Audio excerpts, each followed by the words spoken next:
नून के वर्कर की आवाज बन के भी बात करूंगा।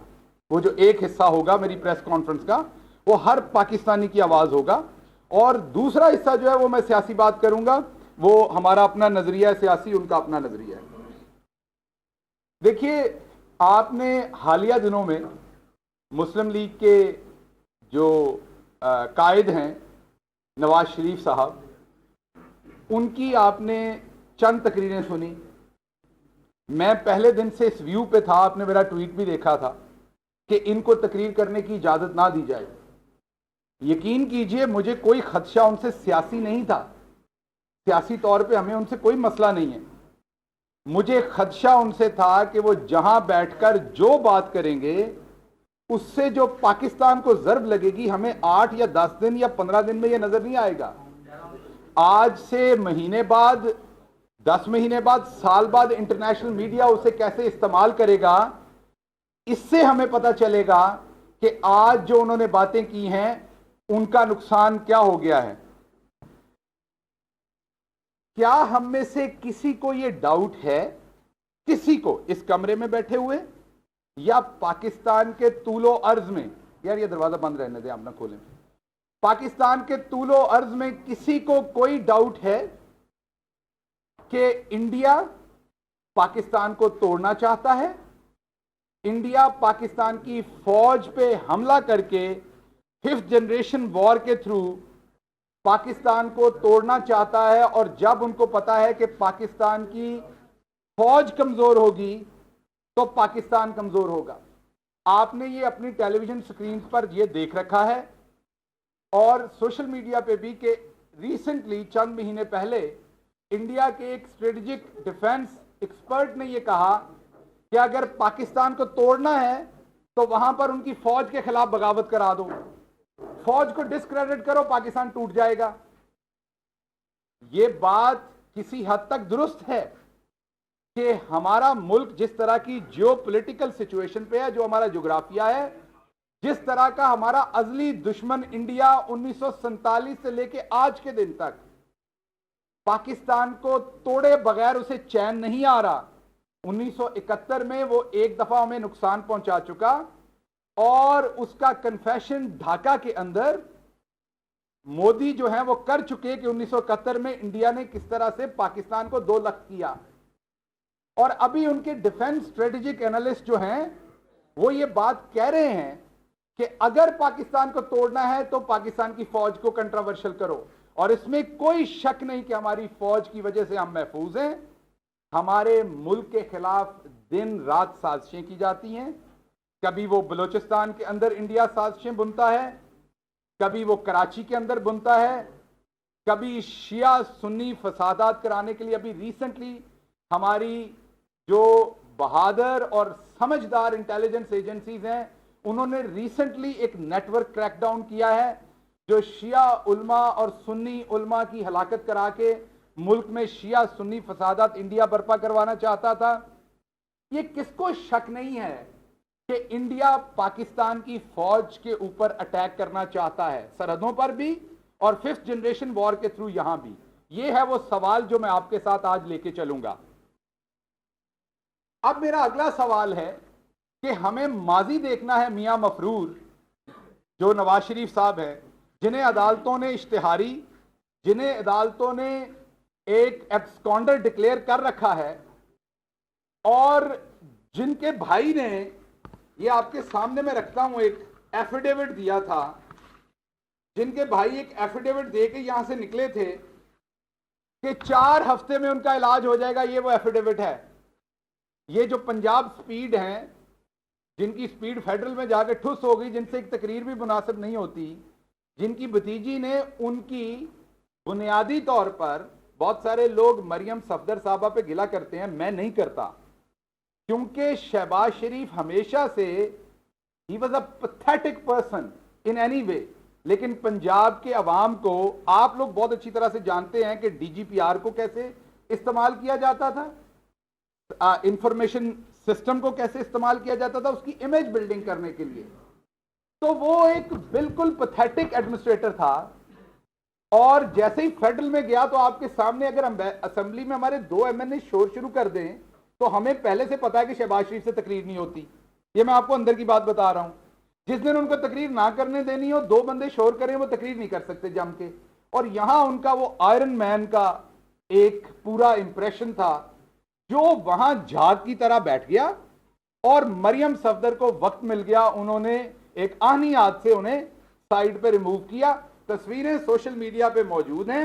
मरियम सफदर साहबा के करीब तरीन इंफॉर्मेशन की दो खवातीन जब अदालत में उन्होंने अपनी जमानत वापस ली, ये जो प्रोपेगेंडा और झूठ शरीफ फैमिली ने हमेशा की तरह किया कि जी उनकी जमानत हुकूमत ने खारिज करवा दी, उनको जेल में दे दिया क्योंकि वो एपीसी में गए थे।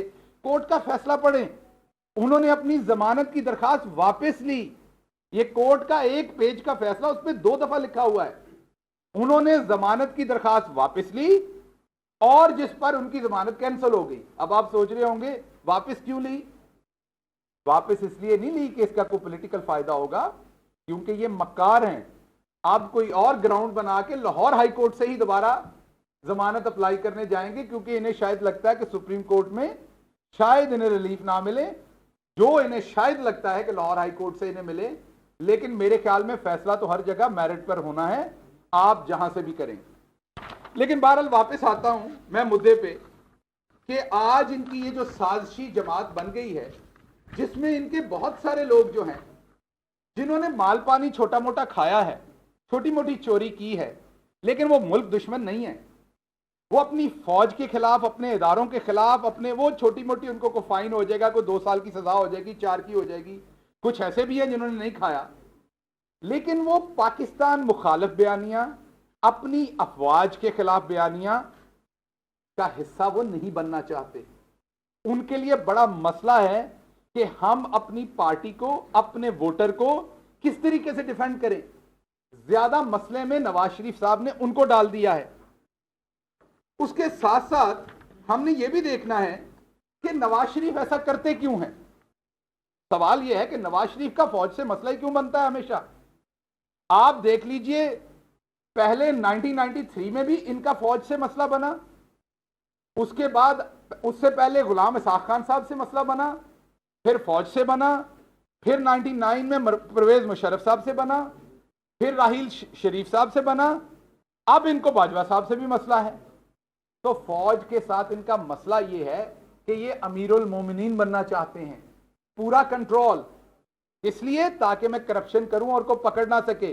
ब्यूरोक्रेसी को तो फ्लैट कर लिया, अपने बंदे नीचे से पौधे लगा के ऊपर तक ले आए। पिछले टाइम में इन्होंने बहुत सारा अपना काम जुडिशरी पे भी किया, वहां पर भी इन्होंने वकला और बहुत सारा अपना असर रसूख बनाया। उसके साथ साथ तमाम नैब के अकाउंटेबिलिटी के इदारे हों तो हैंडपिक लोग लगाए वहां पर भी, आज भी इनके लगे हुए लोग हैं वहां पर बहुत सारे। एक इदारा है जो जब ये चोरी करते हैं या मुल्क दुश्मनी करते हैं तो वो सामने बैठ के सवाल पूछता है। वो जो आपका टोबा टेक सिंह का, चागी का, कामोकी का, साहिवाल का, कई शिकारपुर का, बन्नू का, कश्मीर का, किसी आम मिडिल क्लास का लड़का होता है जो कमीशन लेता है और फिर बैजेस लगा के अपने कंधों पे जर्नल बन के सामने बैठा होता है। वो आपसे सवाल पूछता है कि आप धंधा करें, कारोबार करें, लेकिन आप ये पाकिस्तान के दुश्मनों के साथ किस तरह का कारोबार कर रहे हैं। जब ये सवाल होता है तो फिर तकलीफ होती है फौज के साथ। तो फिर आपका रेस्क्यू कहां होता है? बुनियादी तौर पर तो आप ये जो उनसे रिलेशनशिप बनाते हैं, ये पाकिस्तान दुश्मनी में ये शुरू नहीं करते। मैं नवाज शरीफ को पाकिस्तान दुश्मन नहीं कह रहा, ये एक मक्कार बिजनेसमैन है जो चंद टकों के लिए ऐसे राह पे चल पड़ता है कि eventually he get driven into it and he reached in enemies land, और फिर ये उनका पुर्जा बन के काम करना शुरू कर देते हैं। जब फौज इनसे सवाल करती है तो जवाब देने की बजाय फौज को ये फिर देखते हैं कि बैरूनी आका हमें कैसे बचा सकते हैं। एस्टेब्लिशमेंट में चंद बैरूनी एस्टेब्लिशमेंट जो है इंटरनेशनल, वहां पर चंद नारे बड़े मशहूर हैं, women rights, freedom of speech, fight for democracy, human rights. असल में भले आप विमेन राइट्स की जगह पर औरतों के, हामला औरतों के मुंह के अंदर गोलियां मारें, लेकिन नारा वुमेन राइट्स का लगाएं बाहर जाके। आप बेशक हर सहाफी को उठा के उनको कुट चढ़ाएं जब आपकी हुकूमत हो, वो भले नजम सेठी हो, भले और सहाफियों जो आज इनके करीब हैं, भले जियो ग्रुप हो जिसको आप बंद करें, तमाम उनके ऊपर उनके अखबारात के पेपर बंद कर दें, उनके टेलीविजन बंद कर दें, लेकिन जब आप अपोजिशन में आए तो फ्रीडम ऑफ स्पीच करें। तो ये आप आर्मी के खिलाफ ये काम करते क्यों हैं? मैं आपको चंद शाखसाने दिखाता हूं जिससे आपको नजर आएगा कि ये मामला होता है। सवाल कर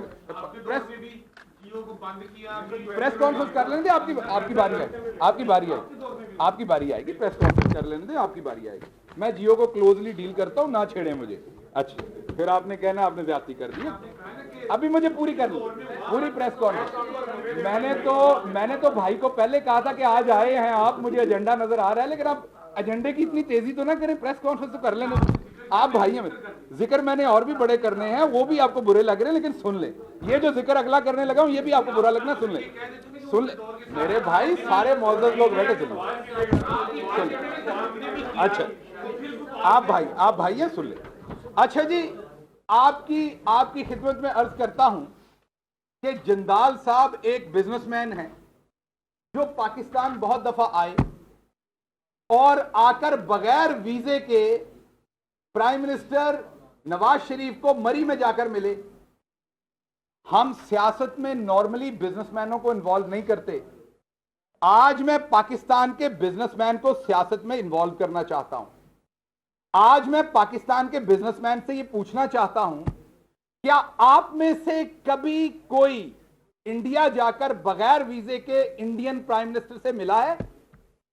क्या आप में से कभी कोई इंडियन प्राइम मिनिस्टर से मिल सकता है इस तरीके से कि आप उतरे और आपको सीधा उनके जो कोई भी हिल या किसी भी स्टेशन पे वो छुट्टियां मना रहे हो? क्या पाकिस्तान का एक बिजनेसमैन मुझे ये बता सकता है कि इन 73 सालों में उसको ये एक्सेस मिली है इंडिया में? ये वो तस्वीर है जो हमारा मुंह चढ़ाती है। नवाज शरीफ साहब ने जब कश्मीर में हुर्रियत के लीडरों से मिलने से इनकार किया और इस टब्बर से मिला, ये कौन सा टब्बर है ये मैं आपको दिखाता हूं। अगर ये सिर्फ बिजनेसमैन हो तो आप तब भी हजम कर लें। अगर ये टब्बर सिर्फ बिजनेसमैन हो तो मैं फिर भी इस बात को डाइजेस्ट कर लूं, लेकिन ये टब्बर इंडियन एस्टेब्लिशमेंट के लिए किस तरह से काम करता है वो मैं आपको दिखाता हूं।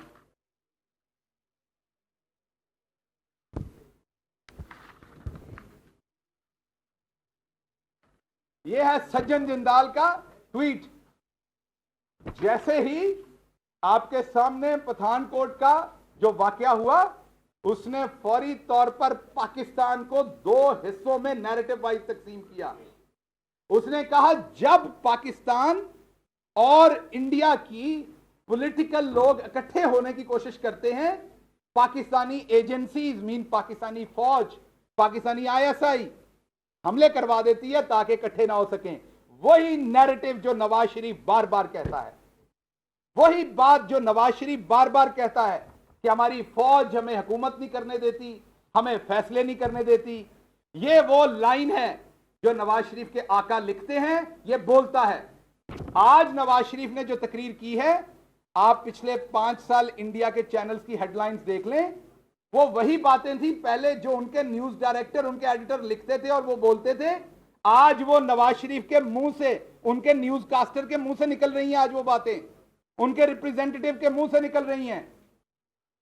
आगे चलते हैं, मैं आपको आगे दिखाता हूं। कुलभूषण यादव किसको याद नहीं है? जनरल एहसन सलीम बाजवा क्यों दुखते हैं नवाज शरीफ को? इसलिए दुखते हैं general Asim Salim Bajwa, I am sorry, क्यों दुखते हैं नवाज शरीफ को? इसलिए दुखते हैं कि जब कुलभूषण पकड़ा गया था तो पूरा दिन वो अकेले एफर्ट करते रहे थे कि ये इनकी पार्टी में से कोई पीआईडी में बैठ के बोल दे कि हमने कुलभूषण पकड़ लिया है। परवेज रशीद साहब आके प्रेस कॉन्फ्रेंस नहीं करना चाहते थे। अगर आर्मी अकेली करती तो इंटरनेशनली फिर नैरेटिव ये जाता कि पाकिस्तान की पॉलिटिकल गवर्नमेंट इसको ऑन नहीं कर रही। इसलिए आपको तकलीफ है आसिम सलीम बाजवा से और कोई वजह नहीं है। और फिर आपको भी पता है, मैं ज्यादा बातें टेलीविजन पे नहीं करूंगा, आपको भी पता है कि क्या हुआ था और किस वजह से फिर परवेज रशीद को आना पड़ा था और बोलना पड़ा था, और मुझे भी पता है। लेकिन जब आप इस तरह की मुल्क दुश्मनी करेंगे कि कुलभूषण यादव पकड़ा जाएगा और आपके मुंह से उसका नाम कहीं नहीं निकलेगा, और ये प्रेस, इंटरनेशनल प्रेस ये छापेगी कि आपके साथ जिंदाल की मीटिंग, कुलभूषण के ऊपर खुफिया बातें हुई हैं, तो जवाब तो कौम को देना पड़ेगा। ये स्टोरीज जब छपेंगी दुनिया में, और आपको जवाब तो देना पड़ेगा जब बरखा दत्त अपनी किताब में लिखेगी कि किस तरीके से खटमांडू नेपाल में आपने मोदी के साथ एक होटल के कमरे में अंदर वाला दरवाजा जो लिंक होता है उसके थ्रू जानबूझ के 2 कमरे 2 नामों पे बुक करवाए गए। एक में मोदी पहुंचा, दूसरे में आप पहुंचे, दरमियान वाले दरवाजे में से गुजर के आपकी मुलाकात हुई। वजह क्या थी? आप उनको ये प्रिटेंड कर रहे थे मेरी आर्मी इंडिया के साथ पीस नहीं चाहती, सैबोटाज कर देगी, मैं आर्मी से डर के अकेला आपसे मिल रहा हूं ताकि मैं पीस कायम कर सकूं इंडिया और आपके दरमियान में। आगे चलते हैं, यहां बात खत्म नहीं हुई, कुलभूषण का जिक्र चल रहा है। ये हमारी एक बेटी, जैसे आप सब पाकिस्तान के बेटे और बेटियां बैठे, ये भी एक बेटी है, तस्नीम असलम साहबा हाईएस्ट फोरम तक गई, अपने फॉरेन ऑफिस में स्पोक्स पर्सन रही। हमारी पार्टी ने उन्हें अब्लाइज नहीं किया, वो किसी कॉन्ट्रैक्ट पे नहीं है, हमारी हुकूमत में उन्हें कोई डेपुटेशन या आफ्टर रिटायरमेंट किसी किस्म की कॉन्ट्रैक्चुअल जॉब नहीं है। वो कौम की एक बेटी जो रिटायर होकर अपनी जिंदगी गुजार रही है। ये थप्पड़ था जो एक कौम की बेटी ने इनके मुंह पे मारा था। इनकी वो गद्दारी जो चंद टकों के लिए टब्बर करता है, ये वो बयान दिया था कि नवाज शरीफ ने क्लियरली मना किया था हमें, ये उन्होंने बयान दिया था, किसी किस्म का भारत के खिलाफ बयान देने से मना किया था। उसके बाद जो उस वक्त के हमारे एम्बेसडर थे इंडिया में, उन्होंने भी ये बहुत दफा बयान दिए कि नवाज शरीफ ने मना किया था। और भाई हम तो झूठ बोलते हैं, ये ब्यूरोक्रेट क्यों झूठ बोलेंगे? ये किसी के एजेंडे पे आपके खिलाफ है? ये ब्यूरोक्रेट आपकी करतूतें क्यों बताते हैं? ये ब्यूरोक्रेट क्यों बताते हैं कि आप इनको किस तरीके से हरास करके इंडिया के खिलाफ बयान देने या इंडिया के खिलाफ स्टांस लेने से रोकते थे? ये आपकी आजकल की जाली मादरे मिल्लत, जो एक मुजरमा है मरियम सफदर साहबा, जो चीख चीख के बोलती हैं, ये साड़ियों के तोहफे यही रिसीव करती थी इसी मोदी से, जिसने ढाका में जाके कहा कि हां हमने पाकिस्तान को 2 लाख किया। ये वही मोदी जिसने जीना हराम कर दिया मुसलमानों का इंडिया के अंदर, ये वही मोदी जिसने मुसलमानों का कत्लेआम किया गुजरात में। आपको कई दफा डिप्लोमेसी में कुछ चीजें करनी पड़ती हैं, मैं अग्री करता हूं, लेकिन आप उनको अपने माथे का झूमर नहीं बनाते। अगर कोई मजबूरी के कंगन पहनने पड़ते हैं तो उन्हें यहां नहीं सजाते, उन पर शर्म करते हैं। लेकिन आपके टब्बर को तो टके चाहिए थे, आपका शर्म से क्या लेना देना? यह है मोदी साहब का ट्वीट कि I am personally touched by Nawaz Sharif साहब्स gesture of welcoming me at Lahore airport and coming to the airport when I left. क्या करना चाहता था मोदी? मोदी दुनिया को दिखाना चाहता था मैं पाकिस्तान से मिलना चाहता हूं, पूछने के लिए कि कितने बजे पहुंचना है, और आपने जवाब नहीं दिया। क्या आपको पता है इस बात का कि आप कौम को जवाब देंगे कि आपने अपने दिफाई अदारों के किसी ऑफिसर को एक्सेस नहीं दी उन मीटिंग्स में? क्या यह प्रोटोकॉल का हिस्सा नहीं है? क्या पेंटागन में ऐसे होता है? क्या दुनिया पूरी में ऐसे होता है कि जो दफा से रिलेटेड, मैं आपको सीधी सी बात कहता हूं, आप में से कोई शख्स इंटरव्यू लेने जाए प्राइम मिनिस्टर इमरान खान का, उसमें मैं इन्वॉल्व ना हूं या शिबली भाई इन्वॉल्व ना हो, मेरे सीनियर हैं, तो हमें बुरा लगता है कि हमारी बीट, आपकी बीट की खबर मैं दे दूं, आप शोर मचा देते हैं कि गिल साहब ये हमारी बीट है, आप दूसरे को कैसे दे सकते हैं? आप दिफाई अदारों को नजरअंदाज कैसे कर सकते हैं मोदी को मिलते हुए? अपने घर में आप घंटों की 1-on-1 टॉक कर रहे हैं ना, उससे पहले आप दिफाई अदारों को, जो हमारी सालमियत के जिम्मेदार हैं, जिनके 22-22, 21-21 साल के बच्चे, जिनको भी मां ने आंखें भर के नहीं देखा, वो रोज जाकर सरहदों पे शहीद हो रहे हैं। वो इसलिए शहीद हो रहे हैं कि आप टके कमाएं जंदाल से।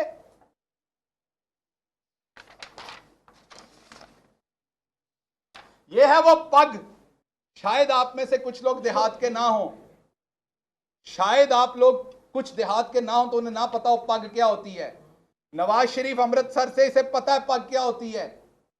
पग आप अपने सर पे अपनी बेटी की शादी पे उसकी पहनते हैं जो सबसे गैरतमंद और आपके साथ कटने मरने को तैयार होता है, जिसकी आपकी और जिसकी इज्जत सांझी होती है। वो चौधरी आपको पग भेजता है तो आप उसकी पग पहनते हैं। ये चौधरियों का खासा, और नवाज शरीफ ने यह पैगाम भेजा था। ये मोदी दी भेजी हुई पग जो एक गद्दार पाएगा सिर ते यह पैगाम देगा कि मेरी तेरी इज्जत वंडी हुई है, मैं तेरी इज्जत ली मरांगा तो तू मेरी इज्जत ली मरेगा। आज आप हमें बताते हैं कि हमारे दिफाई इदारे ठीक नहीं है, और पैगाम आप ये लाल रंग की पगें पहन के ये देते थे।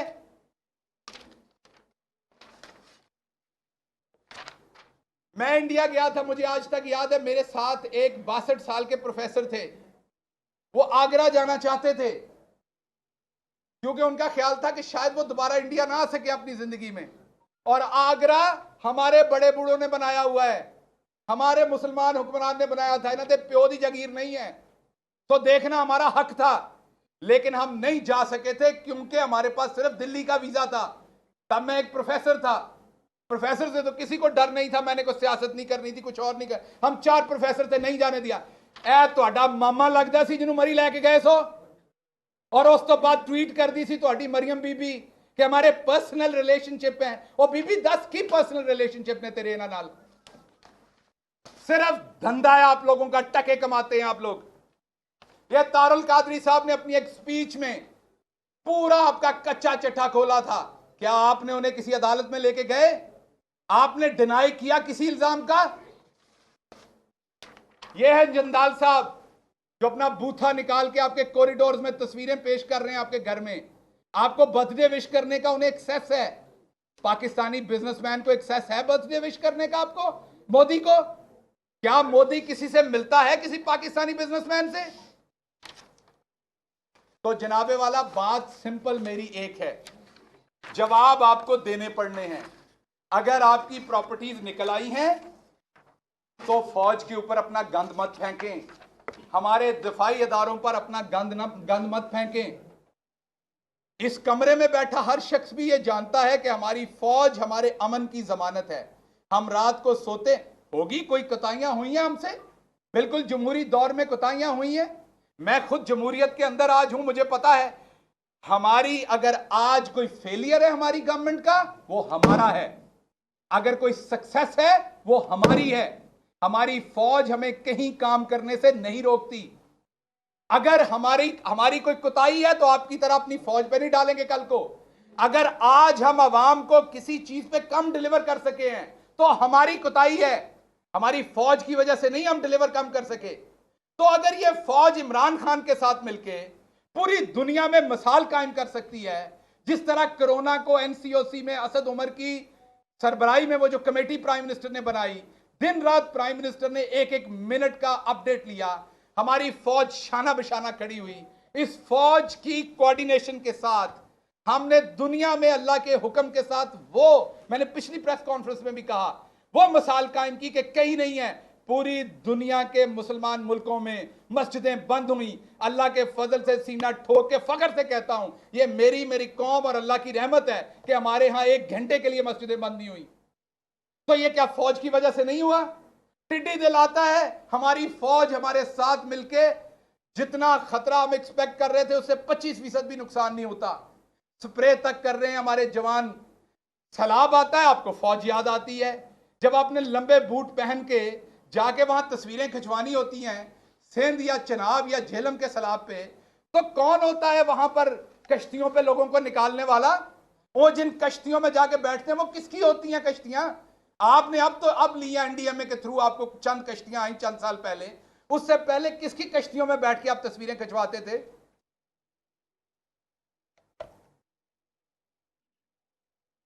बात बड़ी सिंपल है, आप एक गंदे इंसान हैं, आप शुरू से झूठ बोलते हैं। आपने झूठ बोला कि मैं जद्दा गया, मैंने एग्रीमेंट नहीं किया, बाद में एग्रीमेंट निकला। आपने कहा 5 साल का किया, प्रिंस हरेरी आए उन्होंने दिखाया 10 साल का किया। आपने जो अपोजिशन का इत्तेहाद बना जिसमें इमरान खान भी थे, वादा किया इलेक्शन नहीं लड़ेंगे, अकेले जाके इलेक्शन लड़ लिया क्योंकि आपको बाहर से एक फोन आ गया था। आप सबकी पीठ में छुरा घोंपते हैं, लेकिन एक चीज आप लोगों को आती है, आप लोगों को असल में एक काम करना चाहिए था, यकीन कीजिए इससे पैसा भी ज्यादा कमा लेते। आपको एक्टिंग करनी चाहिए थी, आप इससे पैसा ज्यादा कमाते। मैं आप सबके सामने एक बात कन्फेस करता हूं और खुदा की कसम ये स्टेटमेंट देने के लिए नहीं कर रहा। 2008 में जब नवाज शरीफ ने आके झूठ बोला था, मुझे भी लगा था ये सच बोल रहा है। ये हालांकि मैं उसे पसंद नहीं करता, लेकिन मैं अल्लाह को हाजिर नाजिर जान के आपके सामने कह रहा हूं, मुझे भी लगा था ये सच बोल रहा है, अब ये मोमिन हो गया, अब ये बेहतर हो जाएगा। लेकिन वही करतूतें सारी की। आज जो नवाज शरीफ को बहुत ज्यादा डेमोक्रेसी का चैंपियन बनना याद आ गया है, ये तब भी याद आया था। ये जब फंसता है तब डेमोक्रेसी का चैंपियन बनता है, जब फंसता है अपने अदारों के ऊपर हमला करता है, जब फंसता है इसको लगता है कि अब मैंने अपने अदारों पे हमला करना है। चंद चीजें आपके सामने और रख दूं क्विकली, लंबी हो रही है बात। जनरल जहांगीर करामत साहब के साथ किससे ये कहते हैं कि मैंने एटॉमिक धमाके किए।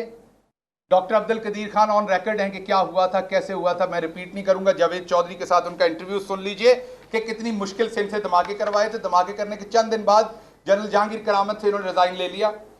अक्टूबर 1999 में इंदर कुमार गुजराल ने बताया कि इन्होंने उन्हें कौन सी लिस्टें दी।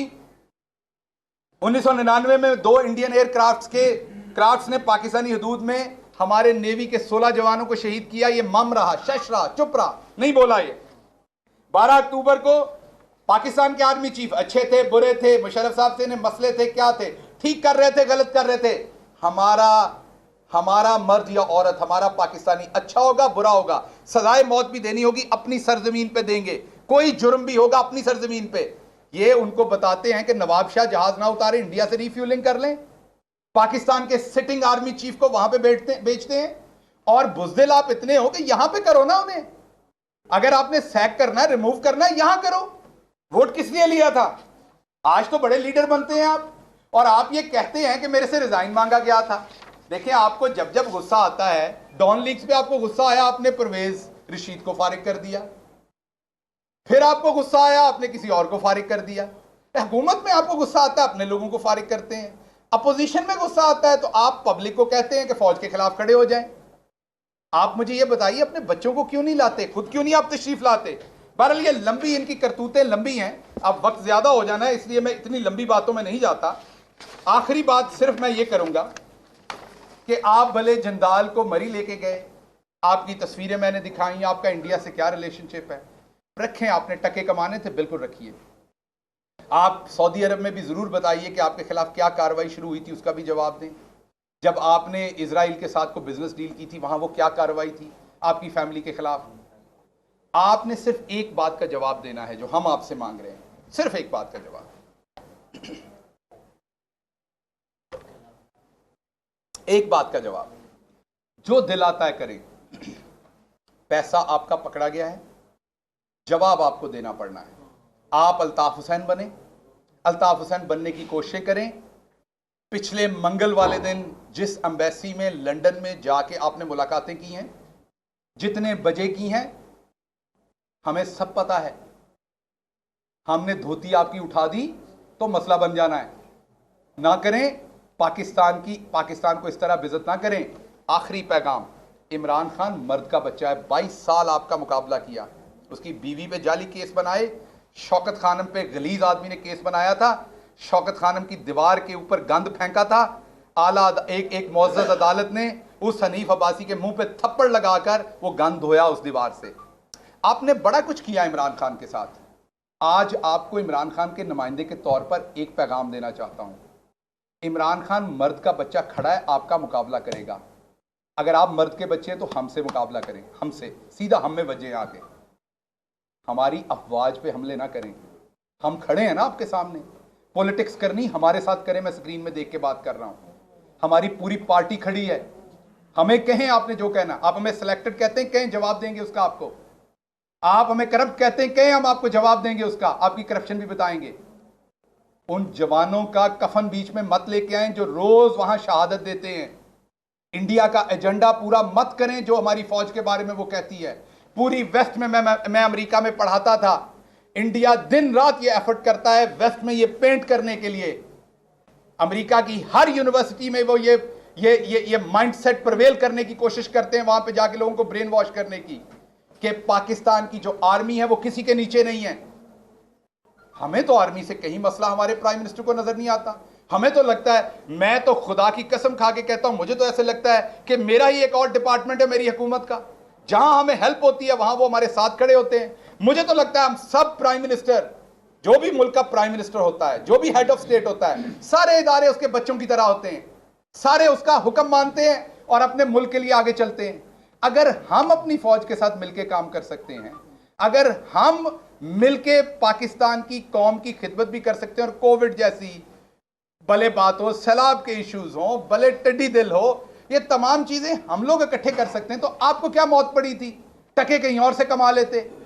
तो बुनियादी तौर पे आपको वाज़ेह मैसेज इस प्रेस कॉन्फ्रेंस में देना चाहता हूं कि सियासत करें, गंद मत करें, वहां से बैठ के सियासी बयान दें, क्योंकि आप जब बयान देते हैं बड़े सारे लोगों को मसला होता है। हमारे बड़े सारे उन दोस्तों को मसला होता है जो 6 से रात 10 बजे तक, 12 बजे तक कहते थे कि आपने सुबह मर जाना है अगर ना जाने दिया। वो भी अंदर शर्मिंदगी महसूस करते हैं। जब हमने कहा इनसे 7 अरब रुपए का बॉन्ड लें, हमारी बात नहीं मानी गई। क्यों? क्योंकि बहुत सारे लोग आपके धोखे में आ गए थे दोबारा, उनको लगा था आप सच बोल रहे हैं। मैं आज कौम को एक बात बताता हूं कि नवाज शरीफ साहब को अल्लाह ने तौफीक नहीं दी सच बोलने की। वो एक ही सूरत सच बोल सकते हैं, अगर वो कुछ ना बोलें तो। वो जब बोलेंगे झूठ बोलेंगे। अच्छा गिल साहब ये फरमाएं, गिल साहब ये फरमाइएगा कि आपने अभी शहबाज शरीफ साहब का एफिडेविट जो है वो यहाँ पे दिखाया, शायद वो आपने उसमें गौर से नहीं पढ़ा था क्योंकि आपको जल्दी जो मीर या अन्ना हो रहा था, मियां साहब को आज ड्यूटी दिलवाना चाह रहे थे, लंदन का एफिडेविट जो है वो यहाँ पे दिखाया, शायद वो आपने उसमें गौर से नहीं पढ़ा था क्योंकि आपको जल्दी जो मीर या अन्ना हो रहा था, मियां साहब को आज ड्यूटी दिलवाना चाह रहे थे लंदन। उसमें तो वाज़ेह तौर पे लिखा है कि are when doctor declared healthy. बिल्कुल लिमिटेड लाइन है, इसमें कोई बाउंड्री है नहीं। उसमें तो आपने गौर से नहीं पढ़ा। वो एफिडेविट हमारे सामने पेश नहीं हुआ था, आपने शायद गौर से उस एफिडेविट का एड्रेस सरनामा नहीं पढ़ा। वो दिखाया तो इसलिए कि ये देखे गए, वो अदालत आलिया में दिया गया, जहाँ पे आपके भी पर जलते हैं, मेरे भी जलते हैं, तो मेरे से उस पे फ्लाइट करवाएं जहाँ पे मेरे पर नहीं जलते। तो वो अदालत ने फैसला करना था। लेकिन हाथ जोड़ के पूरे अदब के साथ मैं ये कहूंगा कि इन चोरों से आपको 7 अरब लेना चाहिए था। काश आप हमारी बात मान जाते। बताइएगा कि 99 पर भी यही सेम इल्जामात नवाज शरीफ पर आए हुए कि उस वक्त के आर्मी चीफ को उसने सैक किया, और यही सारी बातें दोहराई कि गद्दारी, हिंदुस्तान से ताल्लुका, ये वो। लेकिन 2013 में मुकम्मल गार्ड ऑफ ऑनर देकर उसे इन किया गया। इस मरतबा फिर नवाज शरीफ बाहर बैठ के जो बात की, DGISI के हवाले से उन्होंने बात की, बहुत खतरनाक बात है। क्रूज मिसाइल ये जो इस्तीफा मांगने वाली बात थी जो उन्होंने अपने हवाले से की कि मुझसे इस्तीफा मांगा उस वक्त सिटिंग DGISI।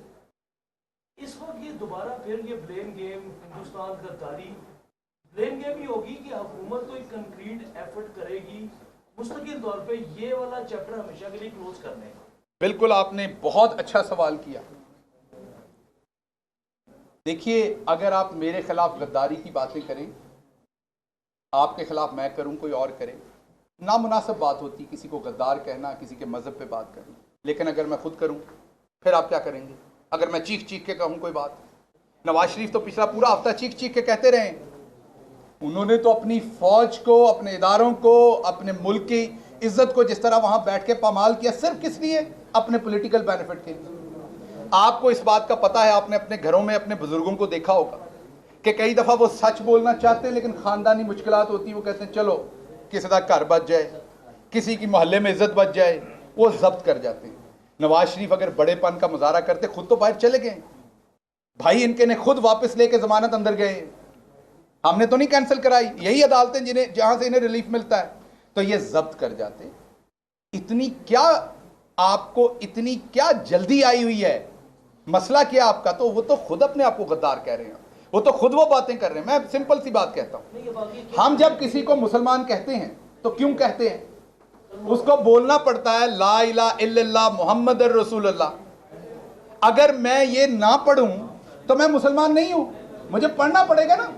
अल्फाज की कीमत होती है, अल्फाज की हैसियत होती है। ये ना कहे वो अल्फाज, ना कहते तो शकूको शुबहात होते। मैं ये इल्जाम लगाता, ये दिखाता, आप 60% मानते, 40% ना मानते। अब तो ये सारी बातें इकट्ठी होकर जब सामने आ रही हैं, इनके अल्फाज भी आ रहे हैं, तो बड़ी क्लियर बात है कि हमें ये सोचना पड़ेगा। मैंने आज जो प्रेस कॉन्फ्रेंस की, बहुत ज्यादा पॉलिटिकल इनके ऊपर मैंने अटैक नहीं किया कि राणा सनाउल्लाह साहब ने क्या किया, मैंने को मनी लॉन्ड्रिंग की बातें नहीं की। मैंने वो बात की जो मुझे एज अ पाकिस्तानी तकलीफ हुई है।